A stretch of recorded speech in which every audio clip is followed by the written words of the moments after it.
invito a sacar sus Biblias y abrirlas a 2 de Samuel, capítulo 24. 2 de Samuel, capítulo 24.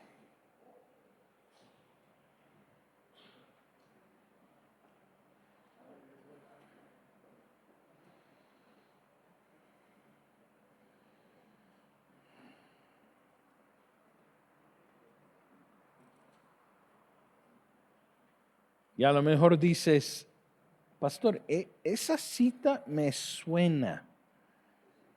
Pues de hecho estuvimos aquí la semana pasada en la enseñanza de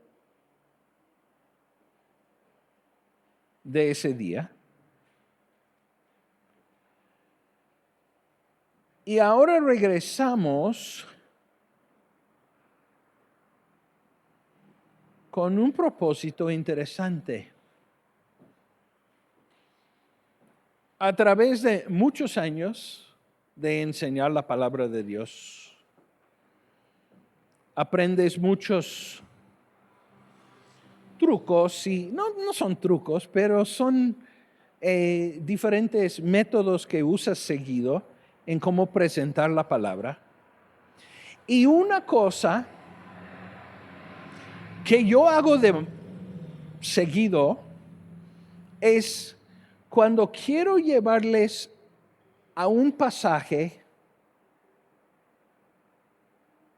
pero ese pasaje es nada más para apoyar lo que estoy enseñando, así que no quiero pasar mucho tiempo ahí. A veces hay cosas que dices, ay, espero que estando ahí no me preguntan X, ¿verdad? Es como que no es que no merece explicación, pero dices, esto es nada más un apoyo a lo que estoy haciendo, yo no quiero que se distraigan en eso. Entonces, a veces siento que estoy como caminando alrededor del texto para que no preguntan más cosas porque no quiero entrar en eso ahora. Pues la semana pasada 2 personas me cacharon. Y después del servicio, Salvador y Sara vinieron y me preguntaron acerca de este capítulo. Por eso suena de la semana pasada. Y les dije, mira, el domingo lo contesto, pero no planeaba contestarlo en el servicio. Pero entre más estaba preparando y sacando versículos de apoyo y todo para tener todo listo para explicarlo, dije, esto vale la pena compartir con todos. Entonces, aquí en 2 de Samuel, capítulo 24,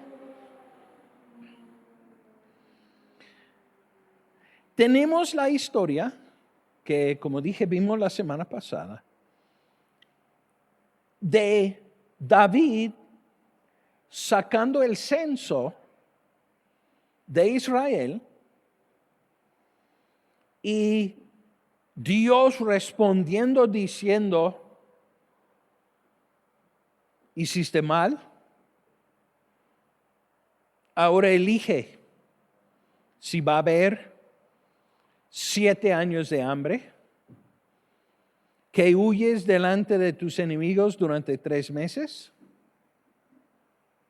o 3 días de pestilencia que matarán a muchos. Fue una decisión no muy agradable. Al final de cuentas, pide los 3 días de pestilencia. Pero Salvador y Sara tenían una pregunta diferente cada uno, pero realmente llegaba al mismo lugar. Así que dije, ¿sabes qué? Vamos a contestarlo en la prédica del día de hoy. Tengo otra cosa que necesito ver acerca de la vida de David. Eso tendrá que esperar. Pero vamos ahora, en vez de simplemente, porque David aquí dijo, déjame caer en la mano del Señor, porque son grandes sus misericordias, y estábamos hablando precisamente de ese texto, por eso venimos aquí como texto de apoyo. Pero ahora que tenemos más tiempo, vamos a regresar a verso 1 de 2 de Samuel, capítulo 24, porque la pregunta de Salvador era, parece que dice el texto que Dios instigó a David a hacer el censo. Entonces, ¿por qué hubo ira derramado? Y la pregunta de Sara era, ¿y esas personas que murieron eran culpables por lo que hizo David? Así que vamos a contestarlo y vamos a hablar de algunos otros temas mientras estamos aquí también. Así que dice verso 1 de 2 de Samuel capítulo 24, volvió a encenderse la ira de Jehová. Ahora, si vuelve a encender, entonces quiere decir que se encendió antes, ¿verdad? Ahorita vamos a hablar de esto. Este verso tiene unas palabras claves y por eso pues los estamos sacando. Primero, volvió. Volvió a encenderse la ira de Jehová contra ¿quién?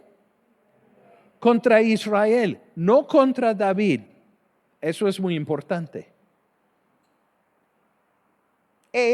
Incitó a David contra ellos a que dijese, ve, haz un censo de Israel y de Judá. Entonces, Dios está enojado con Israel. Es la segunda vez. La primera vez se encuentra en capítulo 21. Saúl y el pueblo se levantaron contra los gabaonitas y mataron a muchos de ellos. Al final de cuentas, Josué había hecho pacto con ellos y no podían tocarlos. Así que aunque fue muchos años después de la muerte de Saúl, Dios dijo, ya es hora. Hay que cobrar lo que ustedes hicieron.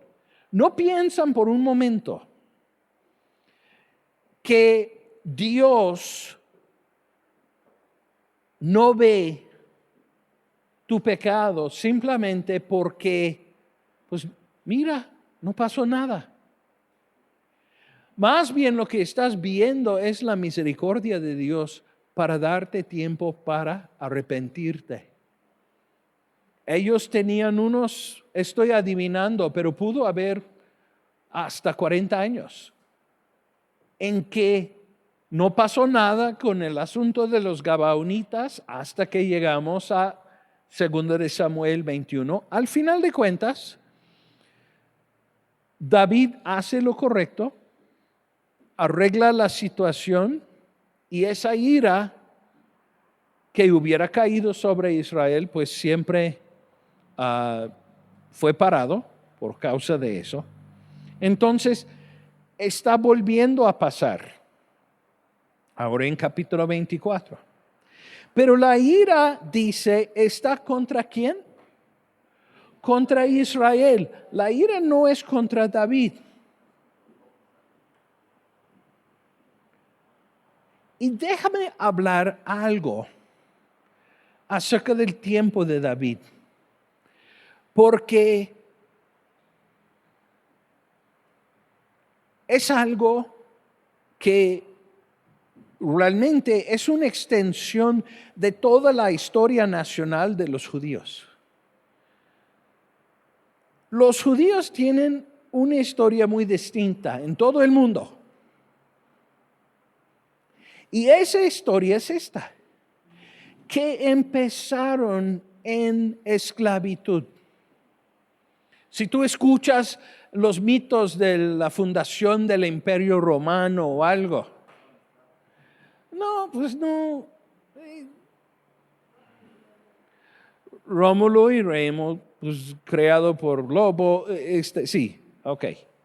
Pero va más allá, tienen otros mitos acerca de su formación y todo.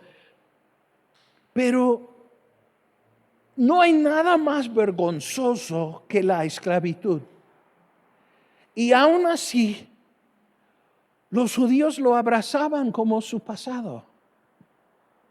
O sea, en vez de dar gloria a ellos, su historia nacional da gloria a Dios. Y fueron sacados de ahí. Llegaron a la tierra prometida, tomaron la tierra, vivieron bajo jueces durante más de 400 años. Y luego llega el rey Saúl, que agradaba al hombre, pero no agradaba a Dios. Y por fin Dios levanta a alguien según su propio corazón y entra a unos 33 años por ahí en ser rey de todo Israel.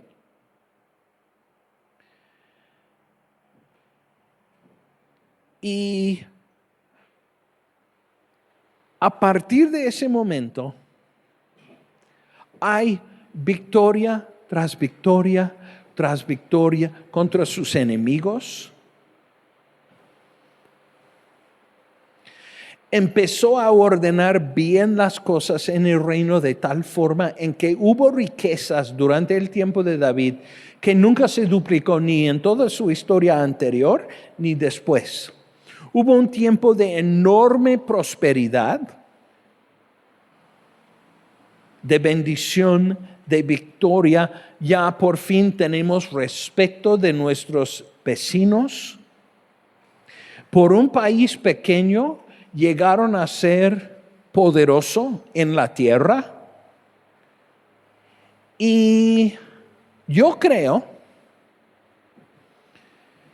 que no hubo persona viviendo en Israel en aquel entonces que no pensaba, somos los más chidos de todos. No se metan con nosotros. Mira, nosotros salimos atrás de nuestro rey David y aplastamos los enemigos. No tenemos temor de Damasco, no tenemos temor de Asiria, ni de Egipto, no tenemos temor de nadie. Nadie nos empuja, nadie nos dice qué hacer. ¿Qué pasó? Se les infló la cabeza. Es entendible por qué. Si tomas en cuenta su pasado, que el Señor no les dejaba olvidar. Cuando piensas en todo lo que vivieron, la vergüenza del desierto, que tenían que dar vueltas en el desierto por ser tímidos. Y por fin ahora donde están, es entendible lo que pasó. Y como vamos a ver, tenemos hasta detalles de que esto también afectó a David. ¿Cómo no te va a afectar? Mira, voy a saber mucho acerca de ti, observándote en crisis. Pero es posible que sabré más de ti observándote en la prosperidad. Cuando todo te va bien. Cuando ya compras el tercer coche.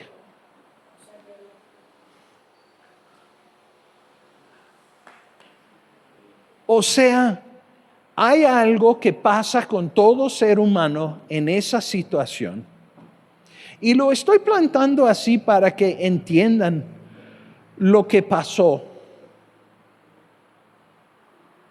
con Israel durante este tiempo. ¿Por qué? Porque es un peligro para cualquiera de nosotros. Algunos dicen, ay, pues me gustaría ver cómo respondo con unos 10 millones de pesos, pastor. Ok, pero ¿sabes una cosa? Yo he visto gente, han pasado por estas puertas, que han sido prosperados de sobremanera y de repente, rápidamente, olvidan al Señor. Y yo creo que es por eso, lo hemos visto varias veces aquí, en Deuteronomio 26, cuando allá leímos acerca del diezmo. Dice que cada vez que diezmas, Israel, vas a decir, una persona sin fuerza fui una vez. Y bajé a Egipto, y pasó esto, y luego tú nos levantaste de ahí. Creo que el propósito de Dios en hacer eso fue no dejar que cuando llevaran ese diezmo cada vez más grande delante del Señor, que olvidaran quién fue que los sacó de ese lugar. Porque sí lo he visto aquí. Gente que de repente el Señor los saca, empiezan a buscar y Dios los saca de ahí y lo pone en alto y lo pone en un puesto excelente. Y de repente están enaltecidos en soberbia. Y pronto después de eso, esa historia siempre termina mal. Así que Dios lo tenía planeado cada vez, lo puedes ver en Deuteronomio 26, creo que es como 5 a 7, en que tienen que, al presentarlo, recordar, yo fui un asirio perdido, y luego fui aquí, y luego pasó esto, y fuimos en esclavitud, y los egipcios se aprovecharon de nosotros, pero hoy en día, Señor, me has llevado a esta tierra, donde estoy ahora. Y todo eso yo creo que con el mismo propósito, las referencias constantes a Egipto, lo que tenían que declarar al diezmar, para recordarles cómo llegaste aquí, porque no es suficiente decir, aquí estoy. Tengo ganas de conseguir una foto. La foto es de un poste de cerca con una tortuga encima. Dices, ¿por qué estamos hablando de esto? Pues escuché de un pastor que en su oficina tiene una foto del poste con la tortuga encima. Y toda la gente que entraron y dijeron, oye, ¿qué es eso? Y dijo el pastor, es para recordarme. Si tú ves una tortuga encima de un poste, hay una sola conclusión a que puedes llegar, que la tortuga no se puso ahí por sí mismo.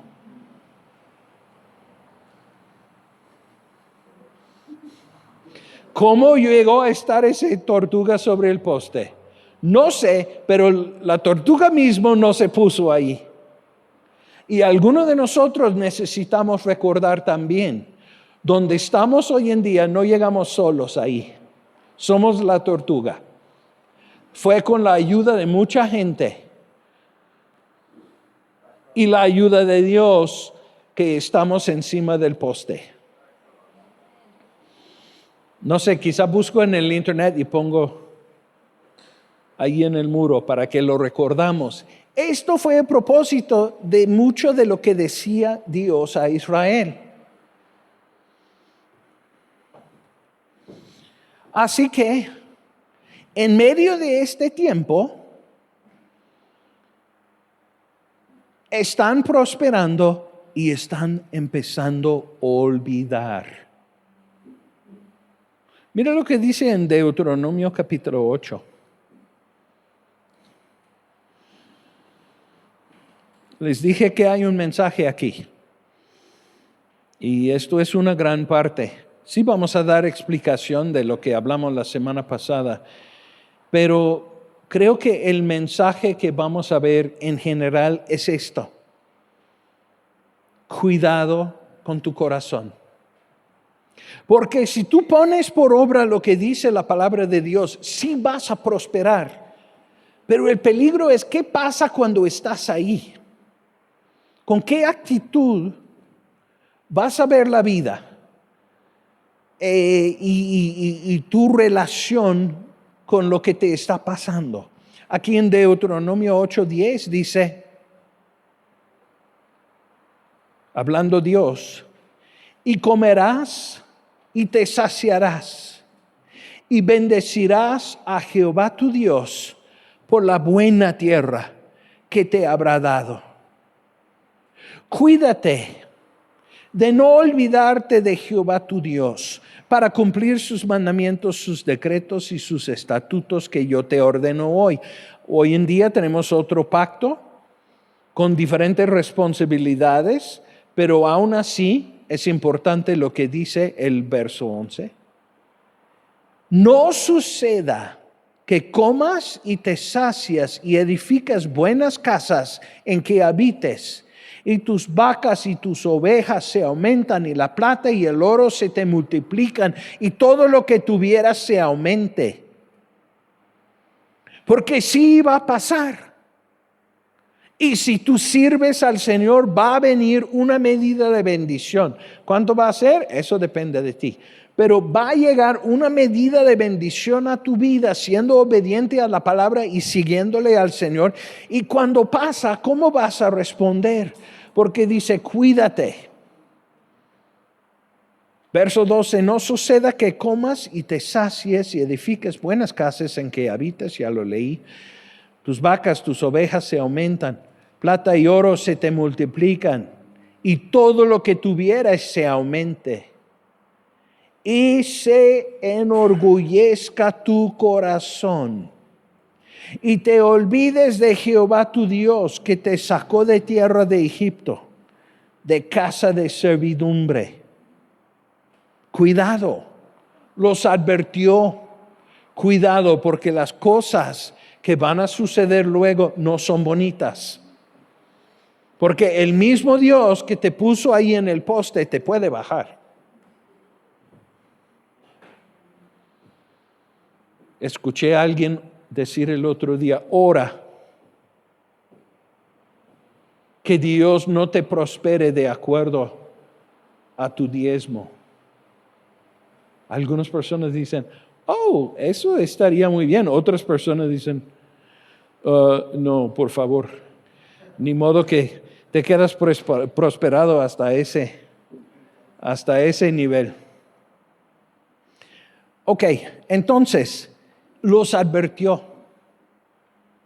Y estoy convencido que el pecado de Israel, que causó el enojo de Dios en 2 de Samuel 24:1, era el orgullo. Pero la ira estaba dirigido a Israel, dice verso 1. No tanto a David. Así que vamos a regresarlo allí, y ahora lo podemos entender un poco mejor. Dice, volvió a encenderse la ira de Jehová contra Israel, verso 1. Volvió, ya hablamos. ¿Es contra quién? Israel. E incitó a David contra ellos a que dijese, ve, haz un censo de Israel y de Judá. Voy a mencionar como trasfondo lo mismo que mencioné la semana pasada. Si es repetición, te sirve de todas formas. ¿Cuál es el problema con enumerar los soldados de Israel? Porque les aseguro que en este momento que no hay país en el mundo que el presidente no te puede decir en cualquier momento cuántas personas están en su ejército. Hoy en día todos los países lo hacen. ¿Por qué fue pecado para Israel, pero no es pecado cuando se trata de las demás naciones hoy en día? Dios eligió a Israel como algo especial en el mundo. No iban a ser igual. De hecho, originalmente lo diseñó como una teocracia. Teocracia. Viene, o sea, ¿eso como democracia? No, teocracia. Democracia viene de demos en el griego, que quiere decir gente. Es un gobierno de la gente, la democracia. Una teocracia es un país debajo de teos, y teos en griego es Dios. Imagínate, porque nunca lo hemos visto antes, imagínate un país gobernado por Dios. De hecho, como existía Israel en el tiempo de los jueces, era la versión más pura de esa versión, sin rey. Cuando hubo necesidad nacional, Dios levantó un líder, pero antes de eso, el líder era Dios hablando a través de los profetas, dirigiéndose al pueblo. Así que eso era el plan. Y ahora el pecado en enumerar el ejército es esto: que ya vas a tomar tus decisiones basado en cuántos hombres tienes. O sea, podemos decir homocéntrico, sería o sea, dirigido, o sea, basado en los hombres. ¿Cuántos tengo? En vez de, inventó otra palabra, teocéntrico. ¿Qué dice Dios? Porque a veces Dios mandó a Israel contra ejércitos mucho más grandes. David consultó y decía, va tras ellos, los vas a ganar. O les dio la estrategia, vas a atacarlos así. Como dos ocasiones en que peleó contra los filisteos, y una vez Dios dijo a David, vas a subir delante de ellos. Eso no es tu mejor manera de atacar. Ellos desde arriba y tú desde abajo, pero Dios lo dijo hacerlo. Y la segunda vez, misma colina, le dijo, esta vez vas a encircular atrás, vas a hacer esto y esto y esto, y lo hizo. O sea, obediencia trajo victoria. Y así es con nosotros. La diferencia es midiendo lo que Dios te dice hacer por el dinero que tienes en tu bolsillo, o midiendo si puedes obedecer o no basado en el dinero que está en su bolsillo. Muy diferente. Pero insistió en saber el número. De hecho, en los versos 2 a 3, el general Joab, a quien asignó esta tarea, está tratando de convencerle no hacerlo. Sabe que está mal, sabe que no lo hagas. Joab dice, no, que sean los soldados de Israel innumerables y todo lo demás. Pero David insistió, entendió, esto nos va a meter en problemas, y así fue. Pero al final de cuentas obedeció, regresó, dijo, tienen 1.3 millones de soldados en total. Y David instantáneamente, dice verso 10, después que David hubo censado al pueblo, le pesó en su corazón y dijo David a Jehová, yo he pecado gravemente por haber hecho esto. Mas ahora, oh Jehová, te ruego que quites el pecado de tu siervo, porque yo he hecho muy neciamente. Déjame decirles lo que estaba pasando atrás de las escenas. El hecho de que hay victoria en tu vida no quiere decir que el diablo no está trabajando. Dice, ok, no pude, parar la bendición de Dios. Ya lo están viviendo. Entonces, ¿qué voy a hacer? Los voy a empujar a otro extremo. Los voy a empujar a una soberbia y van a olvidar que fue Dios quien los rescató. Y así lo hizo. Empezó a decirles, mira qué tan tremendos son. Cada vez más fuerte, cada vez más renombre, cada vez más riqueza. Mira, aquí está el desfile de todas las riquezas que tomamos en la última batalla, pasando por la calle de Jerusalén. Somos muy buenos, sin entender quién los había puesto ahí. Entonces, en medio de esa soberbia, Satanás dice, pues a ver si puedo convencer al rey a hacer algo tonto. Y lo logra. ¿Cómo dices, pastor, que es Satanás cuando dice aquí que Jehová incitó a David?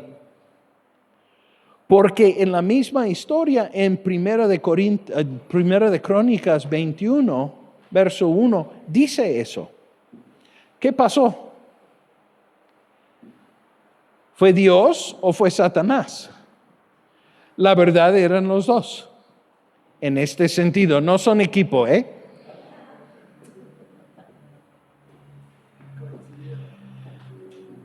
Empezó a instar a soberbia a Israel y Israel cayó. Y Dios esperando, diciendo, ¿y cuándo van a recordar que fui yo que los trajo aquí? ¿Cuándo van a recordar?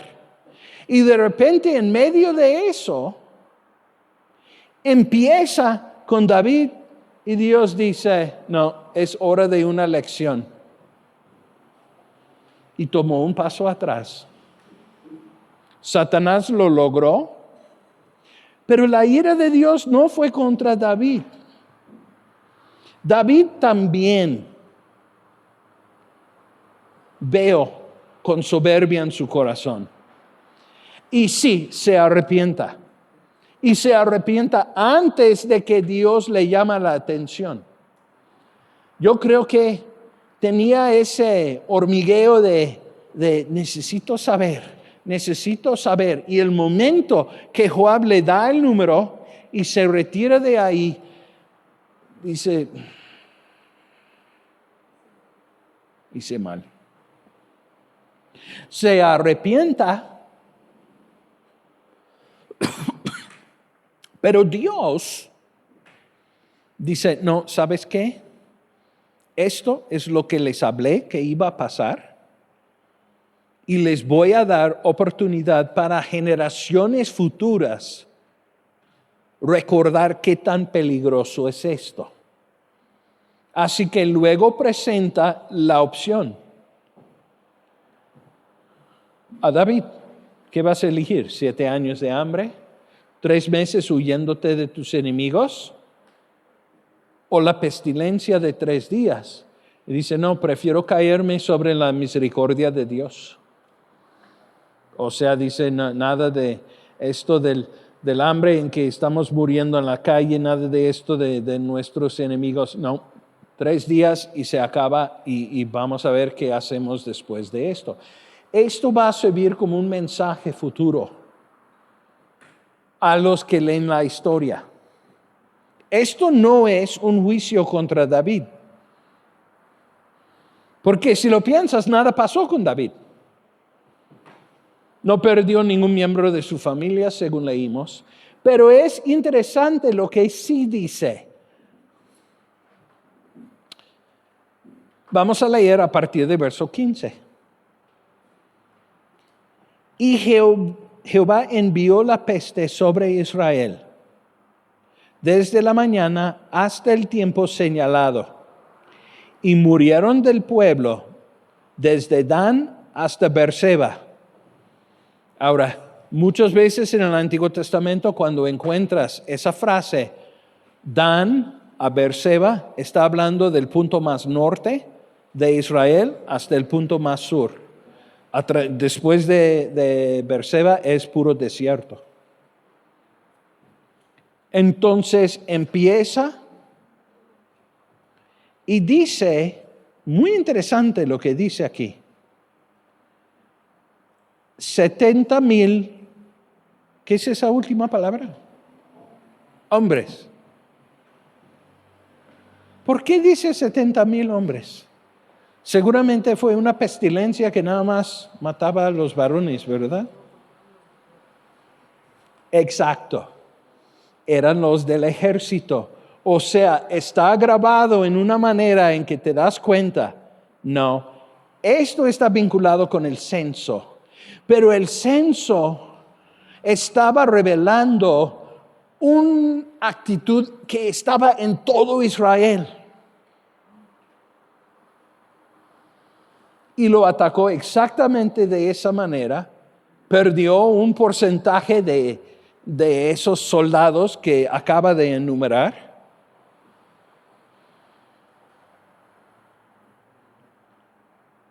Luego llegamos, pues déjame decir esto. David no fue perfecto. Sí saben eso. A veces en la escritura David incluso representa a Cristo. Pero no quiere decir que fue perfecto. Nada más necesitas ir atrás hasta capítulo 12 y encontrar lo que pasó con Betsabé. Pero yo últimamente, yo leí todo segundo de Samuel recientemente y vi algo interesante ahí. Vi la historia de Betsabé y su adulterio y que mandó a matar básicamente el esposo de Betsabé. Y luego, y esto viene pronto en un estudio más, la situación con sus hijos en 2 de Samuel 13 a 18. La situación con Tamar, Amnón y Absalón. Uno decide que quiere quitarle la vida de su papá, uno que mata a su hermano, uno que viola a su hermana. Y ves, y si empiezas a verlo como, recuerda, nada en la escritura está ahí por accidente, nos está mostrando algo. Capítulo 12, debilidad en David. Capítulo 13 a 18, problemas en su familia. Te das cuenta de que aunque es una edad de oro para Israel, hay secuelas en la vida de David. No todo es divertido en el palacio. Entonces, eso me señala a mí que David no estaba liderando muy bien con su ascenso tan rápido a la fama y fortuna. Se va desde atender las ovejas de su papá a unas décadas después ser el equivalente de un billonario. Era un hombre muy, muy, muy, muy, muy rico. Y como ya hemos hablado, yo creo que sería difícil eso para manejar para cualquiera de nosotros. Pero también es para David. Y empecé por primera vez leyendo 2 de Samuel en esta ronda, que, wow, nos está mostrando cómo es que no recuerdo. Hay ciertas cosas que no me graban como deben cuando leo. ¿Cómo es que no vi este patrón antes? De que lo de Betsabé está seguido por lo de sus hijos, exactamente. O sea, está mostrando que no todo fue divertido ahí. Así que, otra vez lo riega David. Antes de que le llaman la atención, se arrepienta, pero no es suficiente. No, yo necesito dar un mensaje a todo Israel acerca de la soberbia. Pero luego sucede algo muy bonito.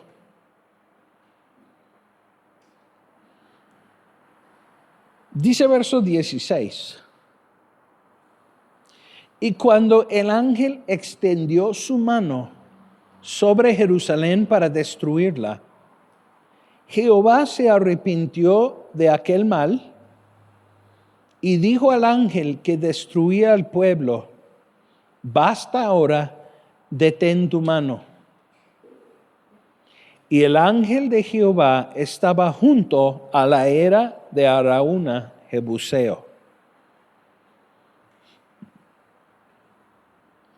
Un Jebuseo es un habitante de Jerusalén.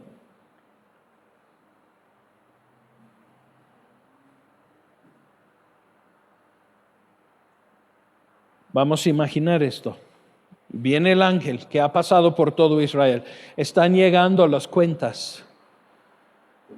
Llega corriendo tan rápido que puede en su BMW.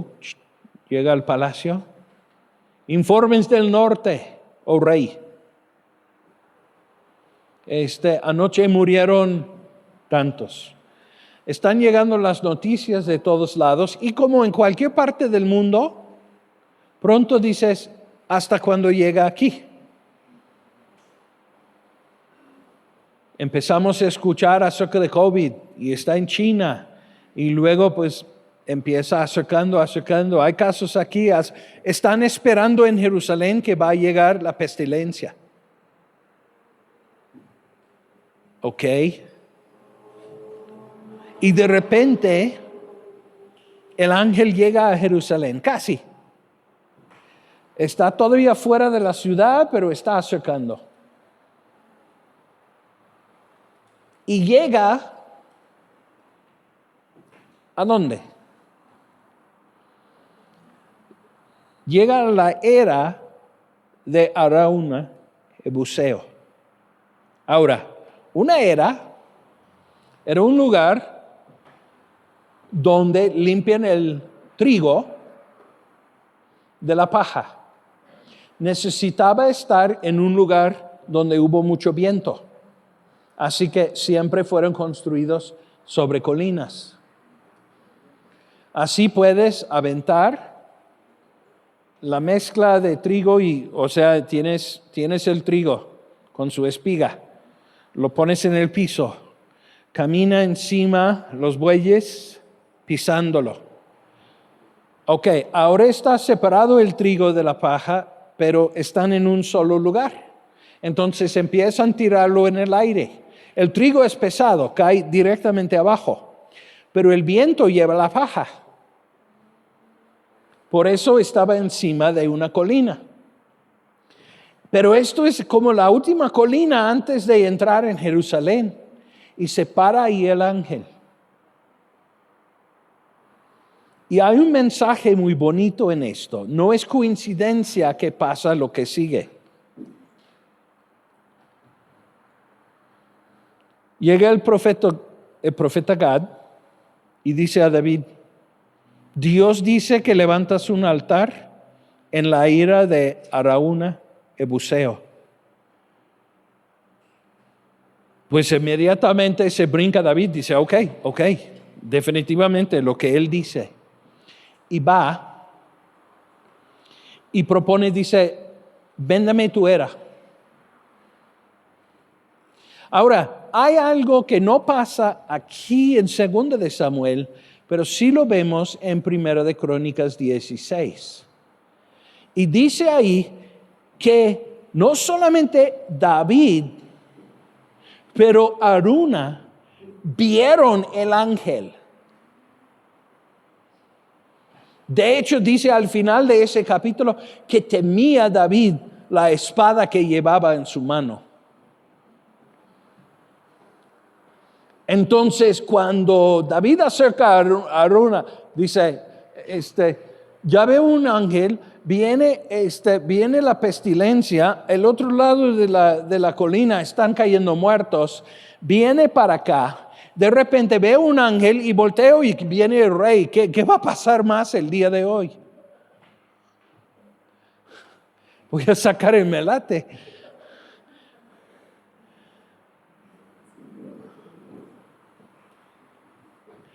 Y lo que pasa es que dice, déjame comprar esta era, porque voy a hacer sacrificio aquí. Dice, mira, te lo regalo. A lo mejor estaba viendo el ángel. Es muy grande esa espada. ¿Sabes qué? Te lo regalo. Te regalo mis bueyes como sacrificio. Regalo hasta su yugo como leña. Adelante, David. Y David responde de una forma muy bonita porque dice, no, yo lo voy a comprar. Porque no voy a ofrecer a Jehová lo que no me costó nada. Hay un mensaje en sí ahí. Entonces lo compró y dice verso 25 que edificó ahí David un altar a Jehová y sacrificó holocaustos y ofrendas de paz. Y Jehová oyó las súplicas de la tierra y cesó la plaga en Israel. Muy interesante lo que él ofreció.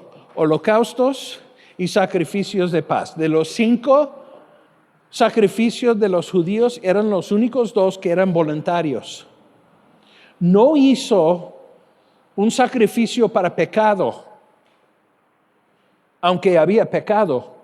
Hizo un sacrificio voluntario para restaurar paz con Dios y para entregar su vida. Eso es lo que representan esos 2. Y así termina la historia y de hecho el libro de 2 de Samuel. Pero hay algo muy interesante que ocurre aquí. No sé si lo captaron. Primero necesitan saber la historia de la colina. Porque esta colina figuró de gran manera en toda la historia de Israel. Porque llegó a ser el monte del templo de Salomón. El templo de Salomón estaba construido sobre ese monte. El templo de Herodes, el segundo templo, donde entró y salió Jesús, está sobre la era de Aruna.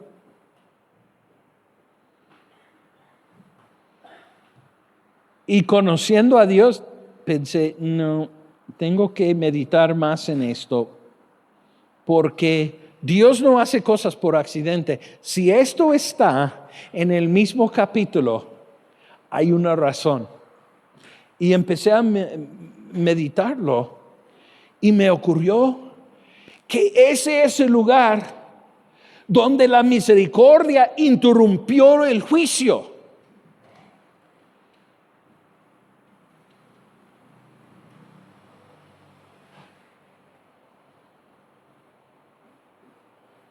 ¿Qué fue el propósito del templo? Darle a Israel un lugar para sacrificar sus pecados, para que la misericordia interrumpiera el juicio que merecían. De hecho, lo veo fabuloso que todo esto pasó a simple vista de una pequeña colina que un día tendría el nombre de Calvario.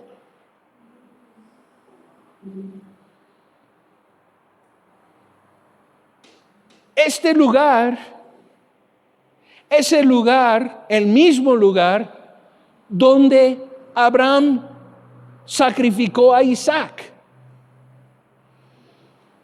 Dios los mandó a los montes de Moría. Tenía varios picos. Uno es Calvario. Uno era la era de Araúna. Y más tarde el monte del templo. Toda la historia humana como que viene concentrado en una área de quizá unos 5 o 6 hectáreas. Entonces, la respuesta de Salvador. Todos eran responsables. Todos habían pecado, todo Israel. Él dijo, ¿por qué David? ¿Por qué David?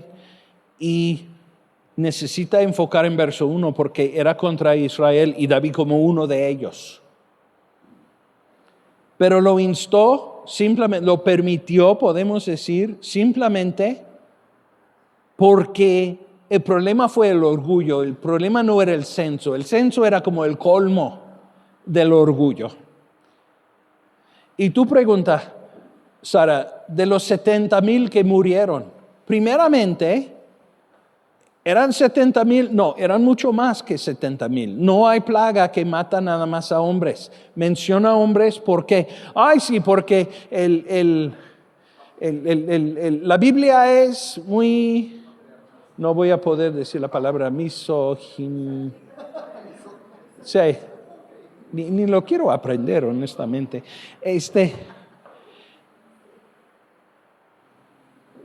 Y no es porque Dios es así. Murieron, quién sabe, 200,000 personas. Nada más menciona a los hombres. Pero fueron inocentes, era el pecado de David. No, como vemos en verso 1, no era solamente el pecado de David. Era el pecado nacional del orgullo y de olvidar quién los puso encima de ese poste. Vamos a ponernos de pie. El lugar donde la misericordia interrumpió el juicio.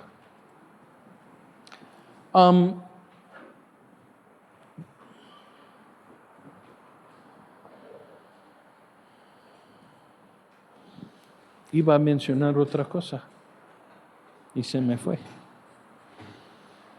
Pero sí debo decir esto. Cuando estás leyendo una historia así, siempre quédate al lado de Dios.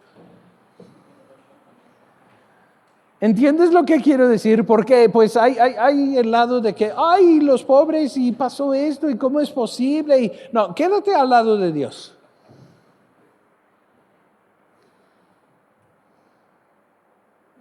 No piensas, no, mira, aquí Dios es muy injusto. No, quédate al lado de Dios. Hay una explicación.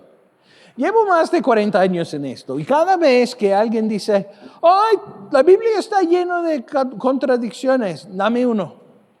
Normalmente se cae ahí, pero me lo dan. Nunca he encontrado uno y los he ido a buscar que no tiene explicación.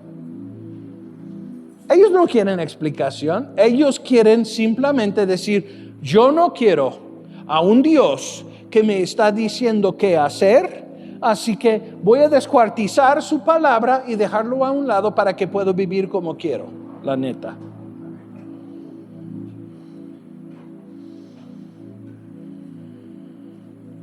¿Qué es la diferencia entre el Antiguo Testamento y el Nuevo Testamento? A veces la gente me dice, parece que el Dios del Nuevo Testamento y el Dios del Antiguo Testamento no tienen nada que ver el uno con el otro. Lo que estás viendo es la diferencia que hace la sangre de Cristo. Así que si tú dices, es como noche y día, entiende el poder de esa sangre. La gente de Dios en aquellos tiempos vivieron bajo la misericordia de Dios. Hoy en día vivimos bajo la gracia de Dios. En nuestras tarjetas de petición de oración tenemos un cuadrito que pregunta si esta persona por quien estamos orando es creyente. ¿Por qué hacemos esa pregunta? Porque oras de forma diferente. Oras por misericordia para los que no conocen a Cristo. Pero para el Hijo de Dios son promesas de pacto. Así que oras completamente diferente. Los del mundo viven como vivieron en el tiempo de David, esperando la misericordia de Dios y nada más. nosotros podemos pararnos firmes sobre las promesas porque nosotros vivimos hoy en día bajo gracia. Muy importante diferencia. ¿Dios diferente? No. Estamos viendo nada más la diferencia que ha hecho la sangre de Cristo sobre nuestra vida. Entonces, estén agradecidos con Dios porque les digo una cosa. Hay hasta creyentes que han hecho cosas de que serían nada más una pequeña pila de cenizas si no fuera por esa gracia. Si estuvieron viviendo bajo misericordia, cuidado. Un poco de cenizas y un poquito de humo saliendo. Y todo eso debido a la sangre preciosa de Jesús. Así que ya terminamos. Espero que contestó la pregunta, Sara. Ok, muy bien. Quizá no estás muy de acuerdo. Ay, pero parece muchos que perdieron sus vidas y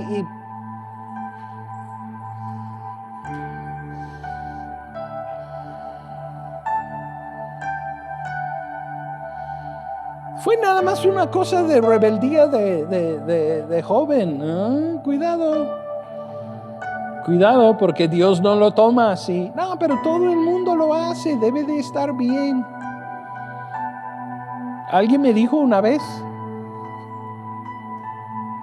pastor, te tengo que decir algo. Ok. Es que estuve en adulterio durante muchos años a mi esposa y hablando así, pero me dijo, pero yo creo que todo eso está bien. Dije, ¿has arrepentido de eso? No, pero yo creo que está bien porque las primeras veces me dolió mucho, pero después no tanto. Dije, sí, has cauterizado tu conciencia y por eso no te duele, pero no, es tan serio la 11ª vez que la primera vez. Es que justificamos muchas cosas, pero eso es otra historia. Vamos a orar y así terminamos para el día de hoy. Padre, gracias. Gracias por el ejemplo que nos diste aquí en 2 de Samuel 24.